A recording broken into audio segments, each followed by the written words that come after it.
Subject to the approval of Cabinet, we are proposing our last set of students who will transition to the secondary school by virtue of that exam will happen in September 2022. If the proposals that I've been hearing saying that the middle school encompass first to third form, or the upper school before fifth and sixth, that's a disaster. That's a recipe for disaster. Ask anybody, any teacher, in any school in this country. Scores of students across the island will be sitting the Barbados Secondary School's entrance examination on Tuesday. Now this may very well be the last sitting of the exam, as government pushes towards education reform, is seeking to scrap the exam and find alternative ways of assessing students' learning ability and allocating them to schools. Now this has evoked much discussion across the country, with some agreeing that the exam should remain, but there are those who believe that the exam must go. Now, since that they've come up with a plan, I think they need to set a date for when they're going to start. And I think that perhaps this sitting should be the final sitting under the old system. As I see it, whether you go to Harrison College or you go to Grantley Adams, you see the same CXC. And the children have to do the same things, same exam at the end of the time. So mix them up and let them go ahead because the focus is the same exam. If they scrap the common entrance, they should find an alternative examination for the children. All children don't learn the same. So each child has a different type of learning. Some children have learning difficulties, some are more advanced than others, so they should find a way to just make it work. So they would not put children in a school where they would not progress. So what children do now? And the people these here, they can't read the spell? No man, that makes sense children. In terms of our recommendations to Cabinet, junior academies at the lower school level, that is first to third forms, and academies of excellence at the upper school level. That was Director of Education Reform, Dr. Ida Mae Denny, who in March of 2022 in the House of Assembly outlined the Ministry of Education's proposed plan to remove the common entrance exam, an exam which determines based on grade what secondary school students will be allocated to. Akeel Lovell, principal of the Eiffel School, points to the reasons why some people are against the exam. Common entrance exam, or the Barbados Secondary School's entrance exam, is an allocation exam.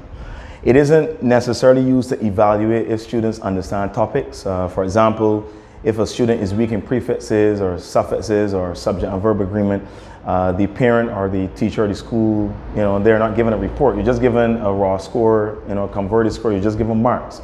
And the purpose of the exam has always been to allocate students from primary school to secondary school.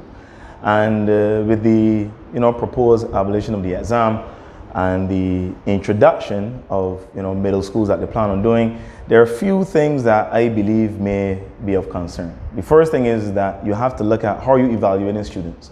Is the purpose of the whatever the replacement is going to send the student to secondary school or middle school in that case, or are we looking to find out what are some of the challenges students have?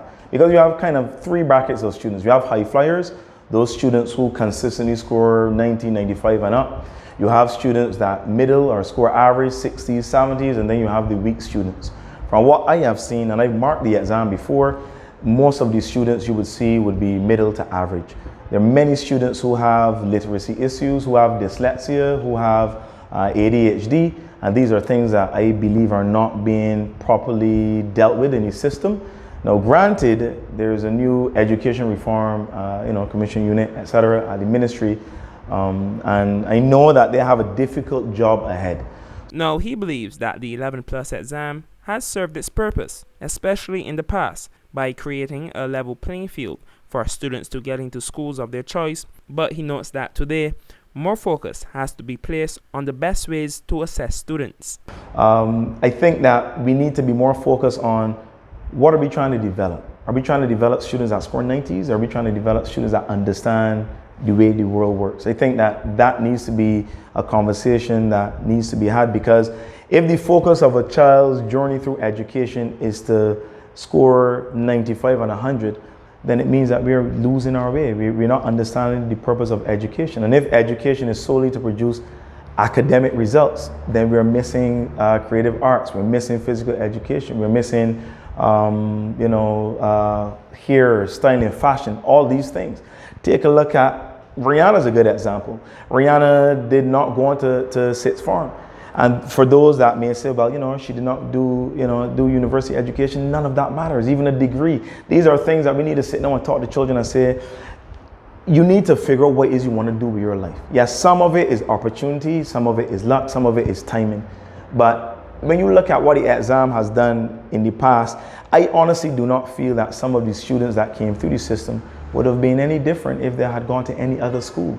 If the teachers were the same, or they give the same energy at all the schools, that is something that you have to look at. If you look at the funding or the budgets for schools, take a look at it. When you look at the budgets and estimates, or you look at the schools, look and see which schools receive or have more teachers to do certain things.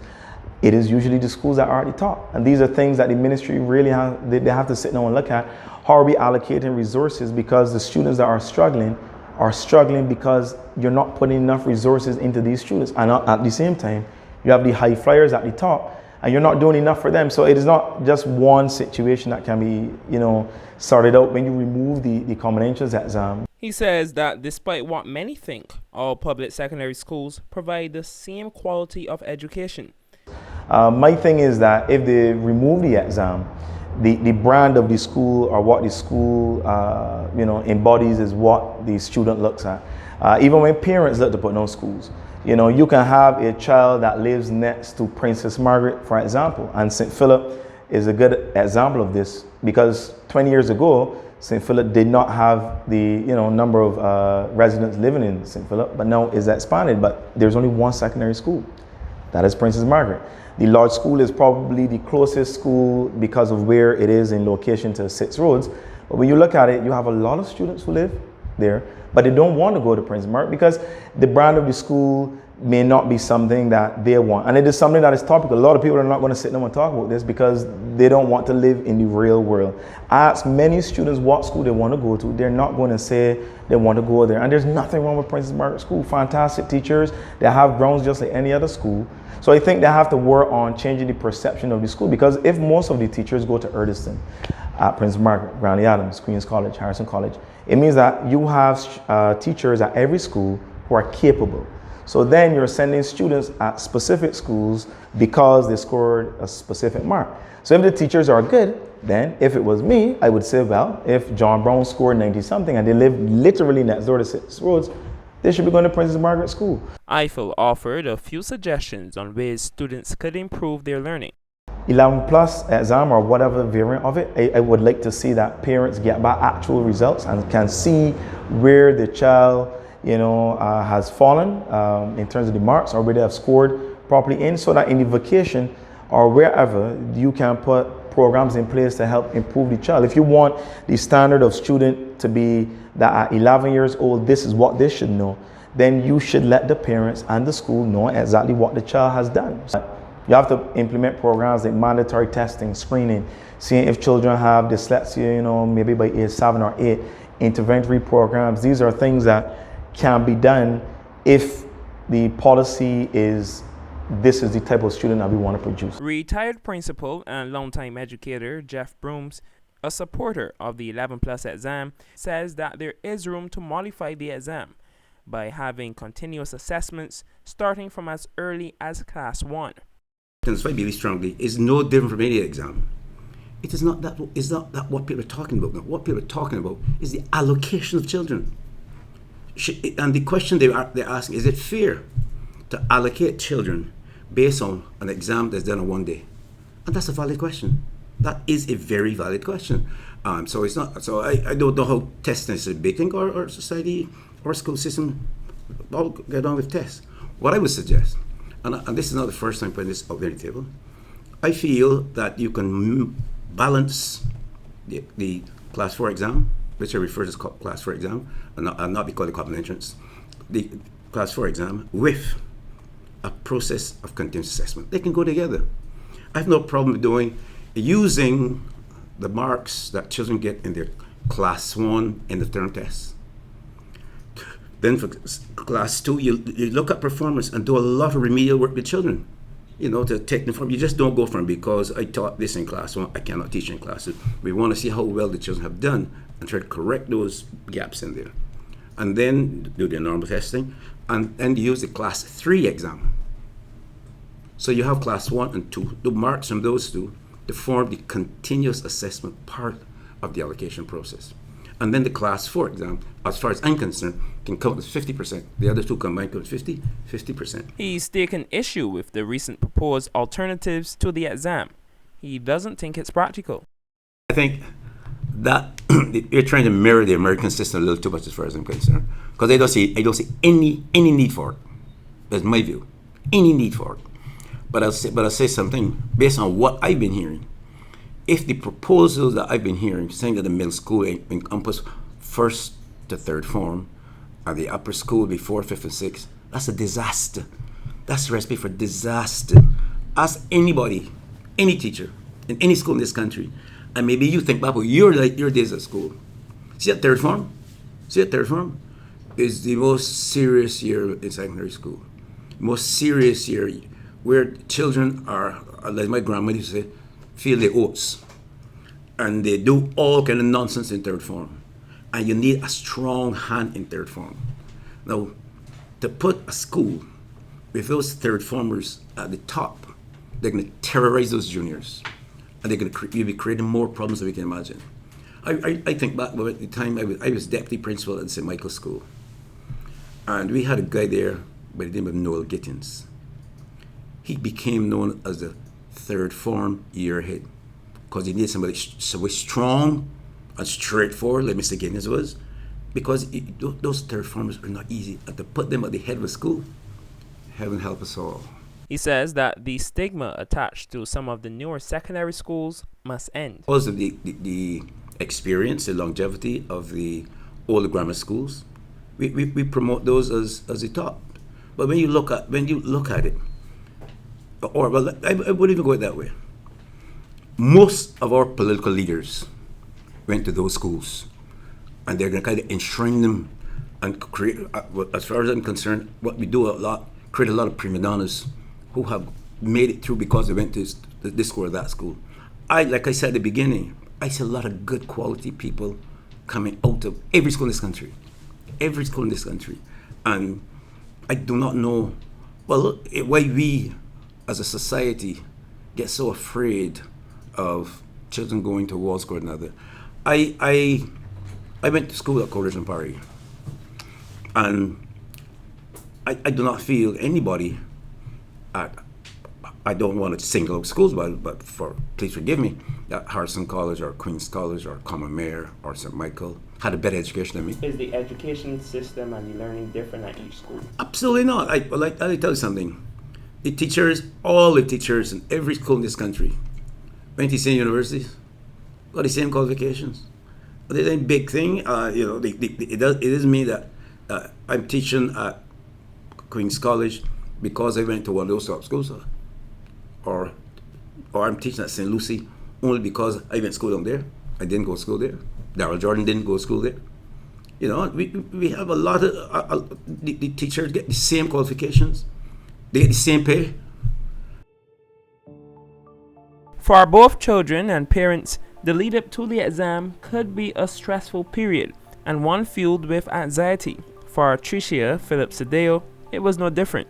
Her son Shiv was an early sitter last year, and he's now in 1st form at Harrison College. Tricia shares her thoughts on the exam and recounts her experience as a parent.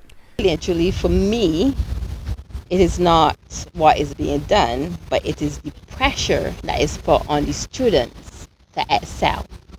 So that is my main thing about it. Because then, they always push students, is always be this anxiety and this stress to do your best. You have to get this, you have to get that.